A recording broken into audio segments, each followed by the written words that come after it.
broadcast network, AFTERBUZZ TV. Over 20 million weekly downloads in over 150 countries, and your number one source for after-show entertainment.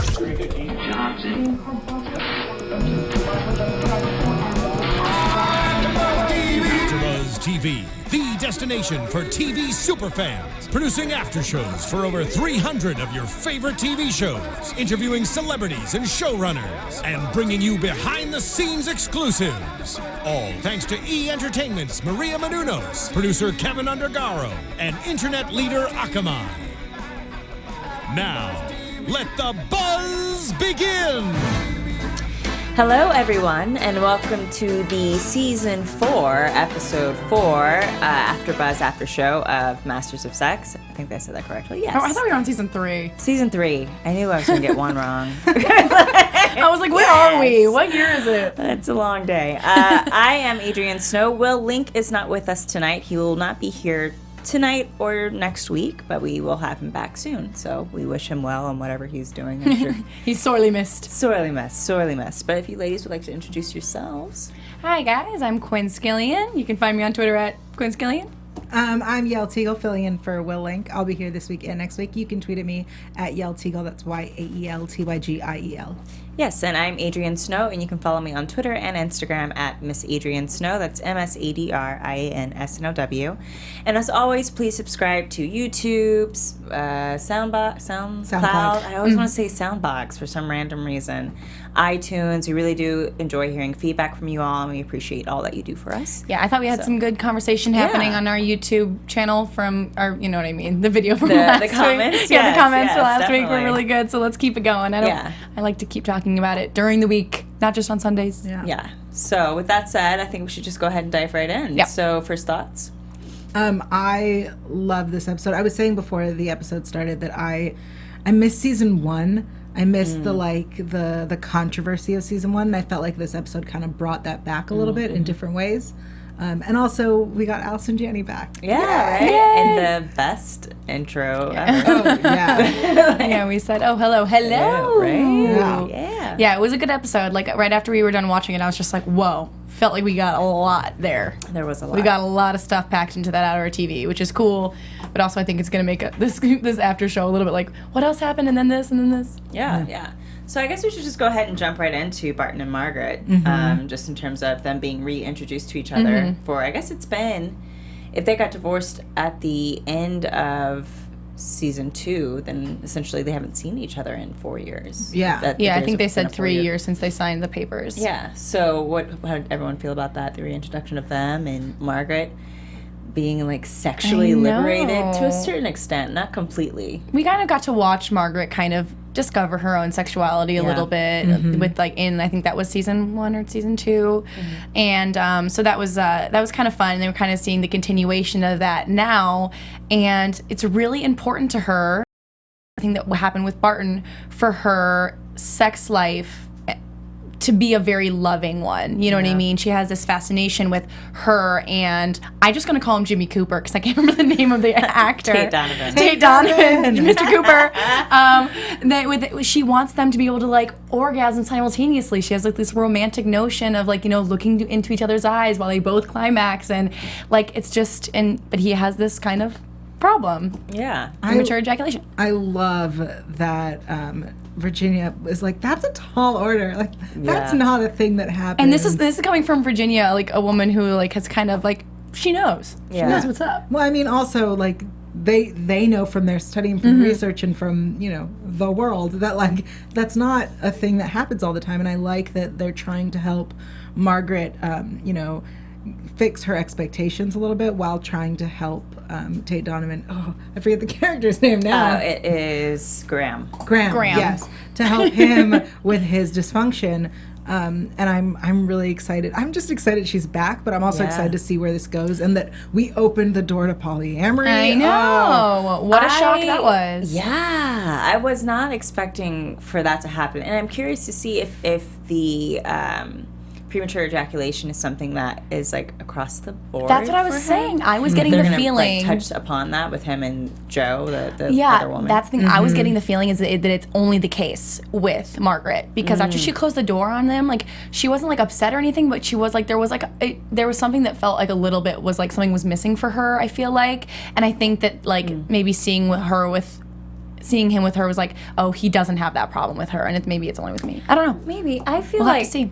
For Margaret at this point, you know, I feel like sometimes when you get out of a relationship, you want to just be in the exact opposite of whatever that relationship was, just to kind of like cleanse your palate of that relationship. And so with I forgot his name, Graham, it's more of a she's kind of testing the waters to see like, is this something that she's comfortable with, and also kind of reclaiming her sexuality in that way by maybe being comfortable with something now that in the long run won't work out. But I didn't really think that she was that sad about it. No, not I think sad. it's not something that can be sustained necessarily for her just as she is. Yeah. Especially with the intimacy issues that she has. But I don't know. I'm curious to see what they're going to do next episode in terms of, I think Joe's going to play a bigger part. So Oh, definitely. yeah, we'll hear more about that. I think it's odd that when she was talking to Bill, she was saying, you know, I can't tell him this is what I need. I can't tell him that because of my previous situation, this is the only way I know that he loves me. And I was like, I feel like Bill should have responded with, you know, that sounds like you should see like a therapist about that. Well, it came down to what she said, because he did kind of say like, well, why can't you tell Graham, especially when they're in the William Glasser reality therapy, you know, where it's all about being in the now, in the present, and telling the truth. And I guess in a certain extent that's like the past, but if it affects her so deeply now, it's unfortunate that is a time where that's something that, well, I mean, it is Barton's secret. Yeah. Right. And, you know, it is his secret, and she should respect that. And I understand that. But with that said as well, it does affect her. It affects her relationships with other people. Yeah. And I think it's like, it's another one of those kind of signs of the times with the show where we kind of like forget how, like, I don't even think I've ever even heard any of the characters use the word gay on the show. They say, oh, he prefers men, or oh, he's inclined towards whatever. Like, you know, I don't even know if I've heard, maybe you've heard the word homosexual. But in terms of like just even being like, why don't you just tell him? Why can't you just tell him? They can't even like, it's like Voldemort. They can't even like say the word. You know what I mean? And it's like one of those things where, you know, we don't, nowadays someone would be like, yes, this is my problem because this is what happened. And obviously that's where I am. Because it was considered like a disease. Exactly, you know? So exactly. It would be like admitting to someone like, I have herpes. Right. That's how they thought about it. And it was like, and like at the end of the episode, it was like bursting out of Barton. He still couldn't say it. It was like literally right there, and it was just like nipped it. I think we also kind of forget about how dangerous that time was for a gay man. You know, to be out. Even, I mean, it was unheard of. Yeah, and they're still in Missouri, right? They're in St. Louis. St. Louis. So so at that point, to be a man in the Midwest, who has admitted to being gay, even if he's not out, if he's told one person who just so happens to not keep his secret, that's a very dangerous thing. He could be beaten. I mean, he was at one point beaten. Oh, yeah. So it's, I understand his hesitancy just because of that time. You know, he could lose everything. He has essentially already lost a lot. I just feel that Margaret can speak with Graham and say, this is what I need, this is what I want, this is how I feel. Especially maybe because Graham isn't someone who also obeys by like what we would call traditional traditionally romantic relationships. You would hope. I don't know if it does come out to Graham that Barton is gay, I'm nervous to see his reaction. Yeah. Because he could be so sexually open up until that one thing. I almost feel like us as viewers are like, oh, just tell him. And then like when she actually does, it's probably going to blow up. It could be disastrous. Like, it could also go the opposite direction, just to play devil's advocate and to be a perv that I am. It could also go that he goes, great, bring him in. Right? That would be awesome. The more the merrier. That would be awesome. I mean, I got to tell you, that would make this show just So much better. I mean, it's great. Yeah. Just let's turn it up a notch, guys. Go there. Oh man, no, but it was great to have them back and just to see them really upping the ante for Allison Janney's character in terms of she has like more sex scenes. I know. Than anyone, and it's awesome because you don't get to see that a lot. You don't get to see a woman of a certain age, I suppose, having a sexual interaction on television anymore. It's like, oh, you're just, because like at a certain point they lose, in how we feel like in Hollywood, there's a certain age where a woman just completely loses her sexuality. Like that Amy Schumer, where they're all being shipped off on the boat. Picnic. Like her last, fuckable. It's a skit, y'all. It's her last fuckable day. Last fuckable day. Yeah, that's right. I mean, but also we get to see Allison Janney not just in a sexual situation, in a sexual situation that is rarely on TV. Yeah. Having oral sex, like that is for like a man going down on a woman. Yeah. You see it so much with a woman. Well, actually, Scandal does a really good job. Of course. I mean, I don't watch Scandal. Tony Goldwyn, he goes down. He's just like munching on that chocolate.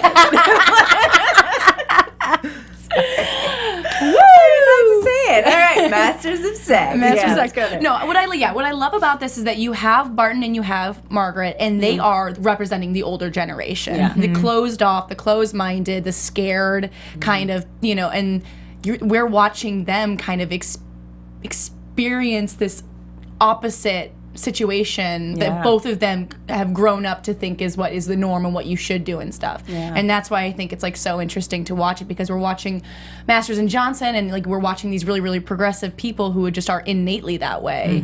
And then we have to see the older generation kind of come to terms with like, the science and the progress and all that stuff. You're right. And I love that they're also bringing in Tessa. As much as everyone's like, no one cares about the kids, but Tessa is representing the next generation, which gives us a nice parallel. Yeah, but it also ties into just how culturally there's still some things that they are behind on. Culturally, there are things that need to be addressed. And we're still kind of dealing with even now. Yeah. So it's nice to see that kind of parallel of watching Margaret kind of blossom, flower blossom. Right. Such Georgia O'Keeffe metaphors over here. Flower blossom. And then kind of seeing like Tessa's like just being like crushed and crumbled. And you're like, no. Yeah. When she was like staring out the window, and she just was like this blank expression, just like unbutton your belt or something, or you know what I mean, undo your belt. Well, let's just jump right into Tessa. Yeah. How did you guys feel about just overall, like her reactions to the previous episode are kind of being played out in this episode, with the suspension and everything? What were your thoughts on that? I mean, it's so hard to watch this girl completely fall away from the idea that she's ever going to be able to have like a healthy sexual appetite at all, because now she's found out that how long do you think that she thinks that her mother and Masters have been sleeping together now? After having seen the aftershave, she's like, they could have been sleeping together for 15 years, you know what I mean? They happen. And so with all that happening, and then of course with everything that happened in the last episode, it's just like impossible to think that this girl is ever gonna, be able to have like a good relationship with her like own sexuality. It's really hard to see because her mother is giving birth to the sexual revolution, and she is taking she's getting the worst parts of it. Yeah, she's getting like the bits of, grit. What is it called that you take off meat and stuff? The gristle. The gristle. She's getting the gristle. Well, it's kind of like you're seeing how sexual dysfunction starts. Yeah. And in terms of not being able to communicate when you feel something has gone wrong, not being able to, even in the first episode with Virginia and Tessa, like, why couldn't Virginia, a sex expert, go to her daughter, a sexpert, and just say, hey, let's talk about this. This is, what you should feel, and they should have that type of communication of all the people in the world. And it just kind of plays into that. This is still a sign of the times. It's still a sign of just like the dynamic of a woman and how she feels about her body and what she feels is her own body, and how men sometimes, because it's all female panels tonight, yay. No, I love Will, but and how sometimes men feel like they have a claim to a body that has not in any way been given to them. No. Right. You know, and so to see, I really hated that I called it, that she was still going to date this guy. Oh, and yeah. he was going to be her boyfriend. But that was the instant thing. Like, this is what she knows. Oh, he's just emotionally manipulative. Yeah. It's just so frustrating. He's like, well, I don't know you. Do you want to talk or do you want to not talk? It's like, yes, that's exactly what you should do. You should make her feel terrible. And that way you look good, even though you're still being an absolute dick. But that's all he him knows. so bad. Like, but this is the thing, is that can you imagine, like, what has he seen in his family? So if his mother starts complaining, it's like this cycle that people start. Like, you're getting so emotional. What do you want? Do you want to talk about it? Do you not want to talk about it? Okay, but I want you to listen. I want you to understand. Right. Like, that's what I want. Exactly. You know? And I was just thinking about how he's like, oh, did you walk in on your mom, or did you see her? Did you find so he's dildos? like, that's another thing. Yeah, that's another thing about like how repressed, everybody was sexually at this time, that like, these like, he's so starved for any kind of like, any kind of like taste of sex, that he's like a complete pervert about it. You know what I mean? Because it's just like so repressed. Well, it's also, she has like the unfortunate circumstance of being Virginia Johnson's daughter. So, and having that come out right at that time, I understand them having a curiosity. And I think if he didn't have such of a kind of machismo programming to be like, I want to talk about these sexual things, but I also want to force you to give me a blowjob, then it would be more of a kind of innocent curiosity. But because it's what not, we know, Right. it just comes off as even more disgusting. Yeah. The affair thing was an interesting situation for her to deal with. In addition to she didn't really deal with it. Right, but like the fact that she's dealing with, her assault, I'm going to call it that. Yeah. And the repercussions of that, her cutting class is obviously a sign of something, and thus suspension, thus dealing with this obnoxious boy, and then, kind of uncovering this affair, which, I mean, she was talking about it earlier about her mom's boyfriends, and I think the fact that she now knows that it's Bill, kind of, I think in her mind is going to be playing something back to like the first episode where she was drunk and but it's going to be an interesting, I'm excited to see where it goes. Yeah. I mean, it definitely taints her relationship with Bill. It also, I think it's going to make it harder for him. Well, I think that at that moment between them where he comes out and he says, I hope this isn't you going down a dark path, that is like the worst thing you could say to someone, in terms of someone who is acting out. If you can't tell that a child is acting out, that they actually need you to sit down and be like, what's is going on? Is everything okay? Then you need to shut up. I mean, in this episode with Bill reading the How to Win Friends and Alien People, it's like it felt like every single. It's funny because he's reading this book, but every single time he tried to have a conversation in this episode with someone, he said the exact opposite thing of what he should say. Pretty much every single time. I know how you feel. I know. Oh, shut up. I understand how you feel. Oh, shut up. But there is something to be said about just about trying to reach out to people, and I do give Bill credit for attempting to reach out. No matter how feigned it was, at least he attempted it. I really hope, and maybe this is me like going back to some type of 90s childhood wish, that it's gonna be okay for Tessa. They're gonna have a talk, and she's gonna tell what happened. You know who needs to talk to Tessa? What is Betty? Yeah, Betty. I was Betty needs to talk. I was happy to watch them have a scene together for sure. That relationship needs to Betty's just blossom. no bullshit, No She's beating a around the bush. straight shooter, and she's so self-aware, and so she can speak on her past without any shame about it, and she can say like, when my mother neglected me, that was not good. She can see that, and I wish that people could see how much the children of the show are being neglected. Like, no one has really acknowledged, at least the parents, that their children are not being. Virginia has acknowledged that she neglected her children when she decided to keep the new one. Yeah, but she's not doing anything really about the relationships with her old children. But she's acknowledged it. Yeah. Did you guys think that everything with Henry in this episode was like very boring? Henry's just not. Henry doesn't have my empathy. We spent so much time talking about Henry in Vietnam and this whole malaria scare. Yeah. And then we talked to what's his name? Logan, and he was like, I had both, and it's like, oh, well, he had malaria and something else scary, and he's alive. So then it's like, I now like the stakes are even lower, and now I really don't care.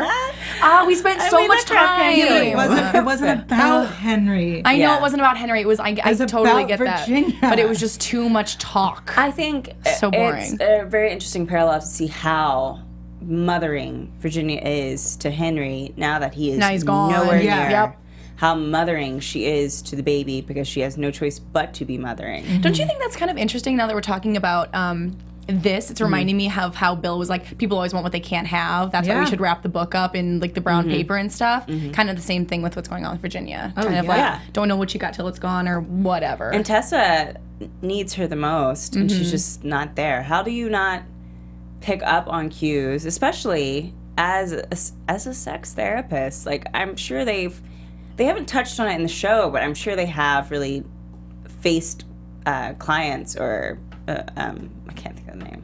Patients, thank you, that have gone through some type of sexual abuse, that have gone through a type of abuse. Like, there are, I'm not a therapist or a psychiatrist, but I feel like there are cues, especially like right after it's happened, that can kind of, send out red signals. Yeah, especially like Miss Degree in psychology. Yeah, I mean, I know that there definitely are cues and things that you should be aware of when someone has suffered an assault. But the patients that they have dealt with were years down the line. They dealt with people who had dysfunctions that stemmed from this assault. Childhood. From years ago. So I don't think they know the signs of this person has just been assaulted. And also, like, since we met Tessa, she's been only the angriest child I've ever seen. She's angsty. We've never seen any other side of her besides like a very, very tough exterior. Yeah. The teenage version of Tessa. Yeah. I understand that, but it's also kind of just like I think it's time to. I don't know where I was going to go with that. I think it speaks. I think it speaks a lot to them not having, and even now not having, an understanding of sexuality for an adolescent. Oh, yeah, of course. How that's ties in and how sexual abuse begins and how sexual dysfunction begins. we've never talked about kind of like the beginning of a sexual kind of awakening when you start going into puberty and all that stuff. I don't think we've ever talked about that kind of stuff on the show. They're sometimes just too concerned about the middle life and not the middle life of sexuality and not the beginning and the end. I mean, Virginia Johnson and Bill Masters, they wrote Human Sexual Response about human sexual response. They didn't look into any of that other stuff. Yeah. That kind of discovery came from other people. Because I feel like everybody in their study was like pretty much like 25 to 40. It's just an interesting commentary to see like that even they, I mean, of course they do, but even they have blind spots. Yeah, of course. Right there yet. They have a lot of blind spots. Oh, definitely. Their non-blind spot is smaller than their blind spots. Yeah. This is what we see. Yeah. This is all we know. Well, because all they focused on, I mean, if we recall the way the show even started, their whole study, it was Virginia who pointed out that, like, women can enjoy things. Yeah. Women can, have orgasms and enjoy themselves. Yeah. It never occurred to Bill. Yeah. And it's just, I hope she speaks to Tessa. But on that point, do you want to jump into Libby? Yeah. So, thoughts on Libby this episode? It was like watching Bill read the book, and you're just like, oh, like, maybe he's going to fix stuff with Libby, and then go, oh, wait, no, he won't, because Bill doesn't even know that there's anything to fix with Libby. He has no idea that there's even a problem. Oh, and he never will. No. Yeah. Everything that happened to Joy, it was just kind of like a slight skewed mirror for Libby. Yeah. I don't think Paul was the cause of her having a brain aneurysm. It doesn't seem like he was abusive. I don't think so either. It seems like if he had been abusive, you would have seen that when Libby came over to give them food. You would have seen like this kind of like anger, I think, more so it just seemed like he was just heartbroken. Or you would have seen, or you would have seen some guilt or something, but we didn't see anything like that. So I don't think he hit her or anything. I think that would have been revealed in this episode. Yeah. It seems like I think the scariest thing about brain aneurysms is like actually a personal fear of mine is that they just happen. Yeah. Like you can just be doing your normal thing one day and then all of a sudden you have brain aneurysm. Yeah. There was a part where Libby was talking to Barton and she's like, a brain aneurysm or a stroke, or I don't really know the difference. And Barton just kind of laughed and I was like, oh wait, I wish he would have explained the difference. Yeah, right? I was thinking the same, like, he's not going to... We don't get to know. You're I a can't get doctor. like a one sentence separately. Maybe just explain that. Just one like tiny little blip of an explanation. But I was curious as to why, I know Libby gave an explanation for why she was on birth control, of just like it helps with her cramps and stuff. Regulating her cycle. You know, it was kind of intriguing that they decided to bring that up, that she is on birth control, and that there is this kind of, you see like the seeds being planted for her Something's going on. leave, I think. Oh, her eventual leave. Of Bill. Okay, yeah. I wasn't sure if she was. I don't think she's. Because he said something about like having boyfriends on the side, and Libby was like, "Of course not." But it's like, well, you kind of did once, so it's not crazy. She did once. I'm not saying that she's going to do that now. I'm saying it just seems like they're kind of leading her on that path. Oh, you know, yeah. Here she is watching her friend become comatose, essentially, like never being able to leave the house. Her husband is just tied to this woman for the rest of his life. They're miserable together. Or the husband's miserable. Yeah. The wife's not there. He sees Bill Bill bought a fur coat that she did not receive. Right. It was a Love Actually moment. I said that when it happened. It was what is this Love Actually? Love Actually, when It's Alan been years. Rickman buys a necklace and It's Emma not for Emma Thompson Thompson, thinks yeah. it's going to be for She finds it. her. Right. Yeah, she sees it, but then he ends up buying it for his like little... For Mia, side his piece. secretary... Don't forget Mia. Mia is a very important part of that. Mia? Her name was Mia? Yes. Oh. See, Love Actually. I've seen it like twice. Mia was And my then she favorite ends up getting the character. Joni Mitchell... CD. The Joni Mitchell CD. And she goes into her room and she just cries.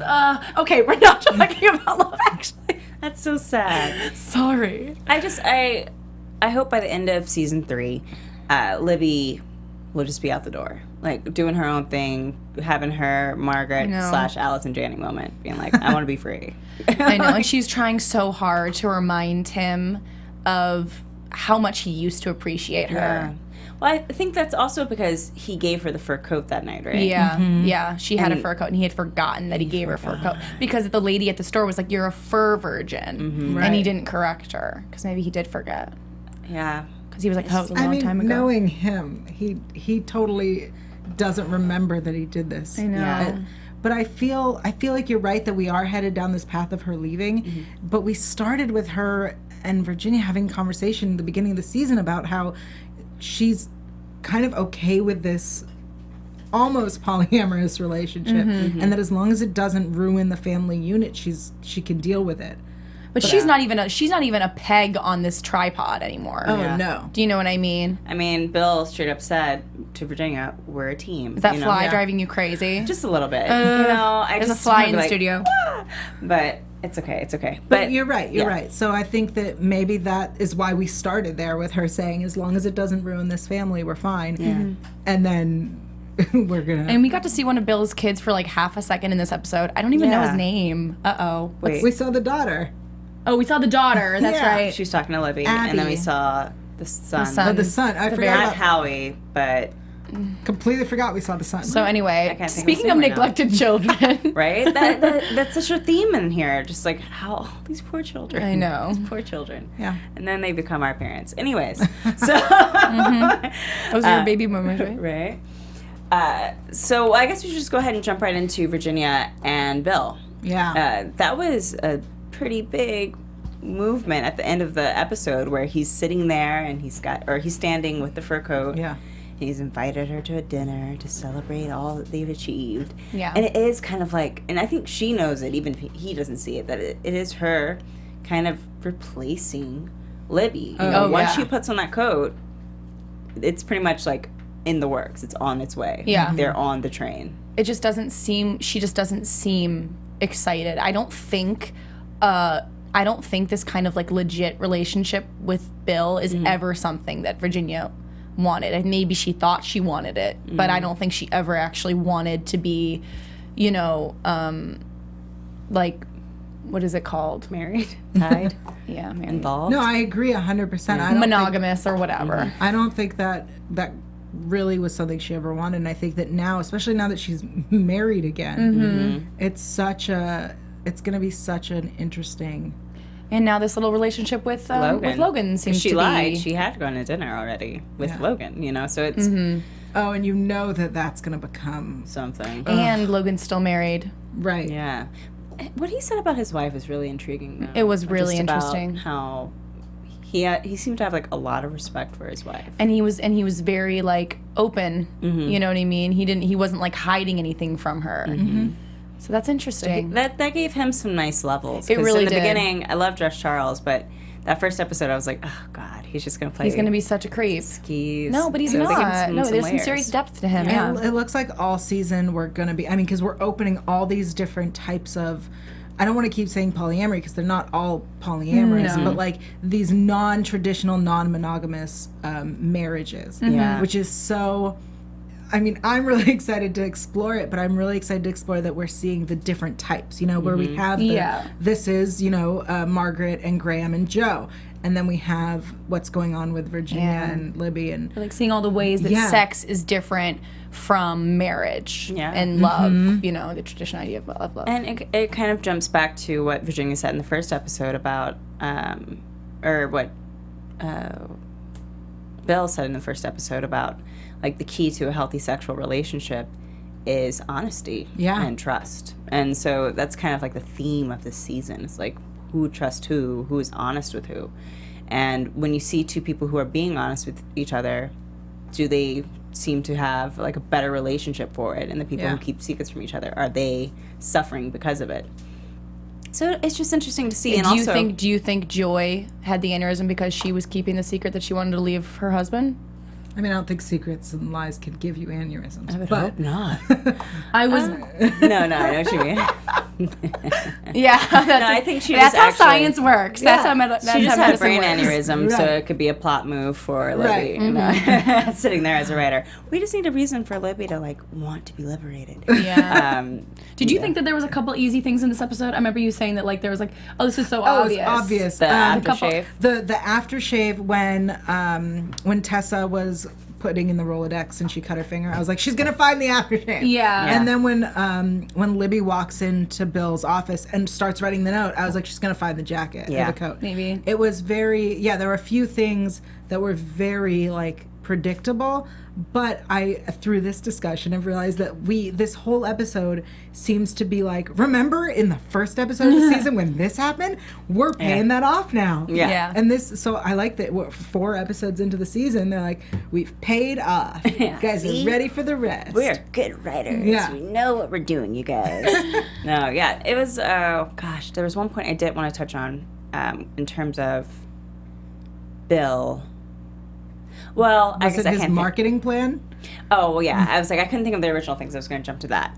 I got to say, that was actually a really great thing to see him have something that actually worked. So nice to see something pay off for Bill. And for him to be like, I want to try this and see if it works. And for it to sell out, to have that one silly thought. When Bill is angry, he's so insufferable. Yeah. So it's so nice when things are going well because that means that he wants to make other people around him happy. Well, I find him so annoying when he's happy. Either way, it's like he's this he's like an egomaniac. He's like he's a lot to deal with. It's a lose-lose situation with Bill But Masters. I love that he is drawing from pornography to be like, how can we sell our book? Even though he was so against Playboy. Which he's been pushing against this whole idea of being the allure and something kind of, and It's the mystique illicit. of it all, Yeah. the illicitness.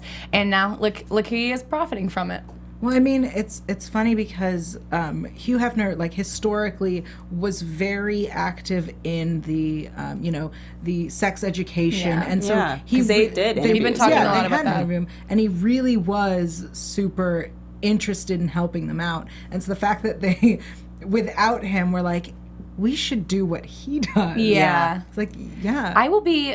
I know we will. I was gonna say I would be so bummed if they had brought up this whole Hugh Hefner situation and then didn't let us watch it play out, but I have a feeling that we will. I think they have to bring it back because eventually Logan and just like the perfumes that smell like sex is that there's no way that's going to work out for their benefit. I don't think, and I don't see that being very lucrative. I thought it was heading us towards the like discovery and understanding of pheromones. Oh, maybe. Really? I thought that's where it was headed. Maybe. We kind of commented on that last week. We were thinking, okay, they went with this perfume guy, but then again, that's when we thought he was going to be like the skis, but now that he's like kind of like turning a little bit of a...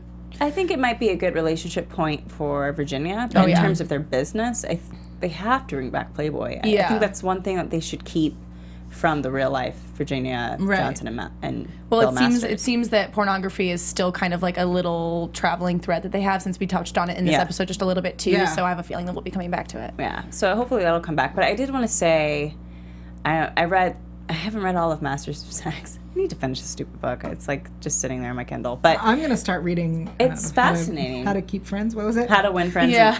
I've read that as well. You have to kind of take it and then maneuver it around in your brain so you just don't sound like a sociopath. I understand how you feel. Yeah. I understand. I don't blame you for feeling that way. Yeah. But Bill actually used that wrong. Yeah. Right? Because it's supposed to happen like when you're in an argument with someone. Yeah. You're supposed to acknowledge, and that's something that they say in psychology and all the time is you need to acknowledge the other person's feelings. Right. Don't deny them their feelings. But the way it's written in the book is such a jerk. Oh, yeah. Oh, we're in an argument.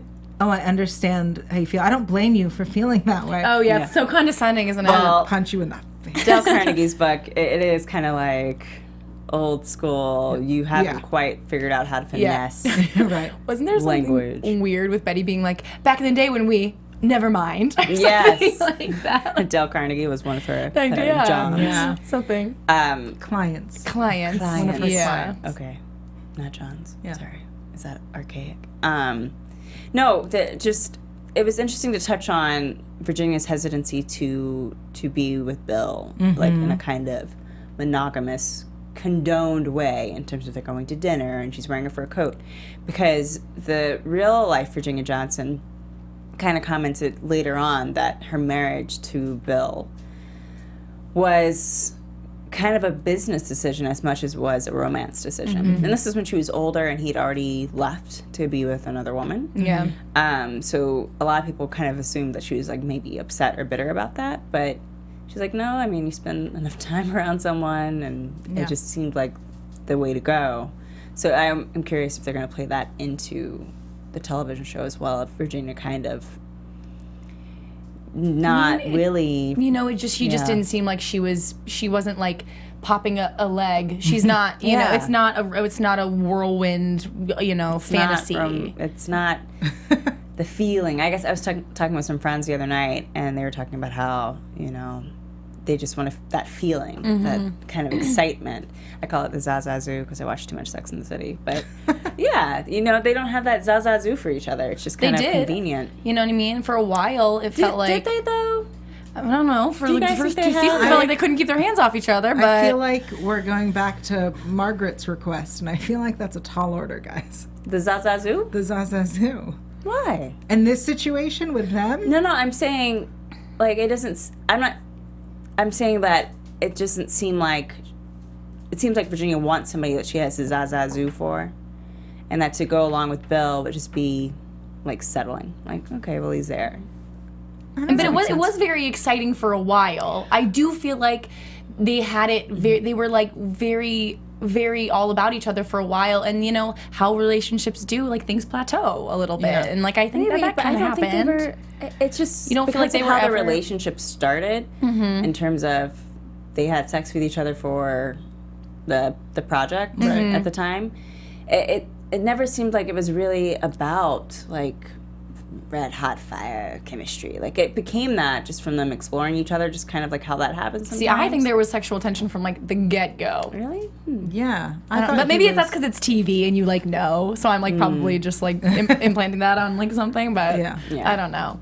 Well, nonetheless, I think it'll be interesting to see if they're going to kind of play that kind of feeling that Virginia Johnson had in real life of the marriage being something of like convenience. and maybe not. Well, she's pretty level-headed and calculated, so I get that. Yeah. Do you think that the marriage is this? We're getting there this season.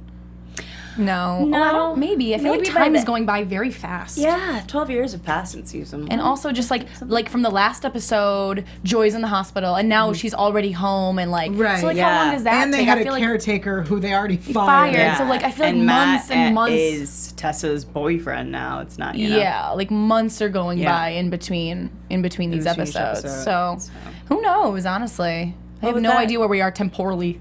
I know. How old is the baby? Is the baby like 3 now? I know. We saw the baby. They still, yes. It's still a baby. Still like, the baby is still a baby. Okay. It still has to be carried. Yeah. And fed.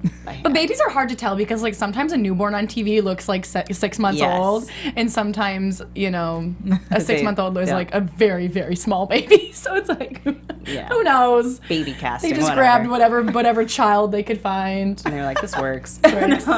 So did anyone have any other thoughts before we go into predictions? I think we covered it. I think we covered everything. All right, so let's go ahead into predictions.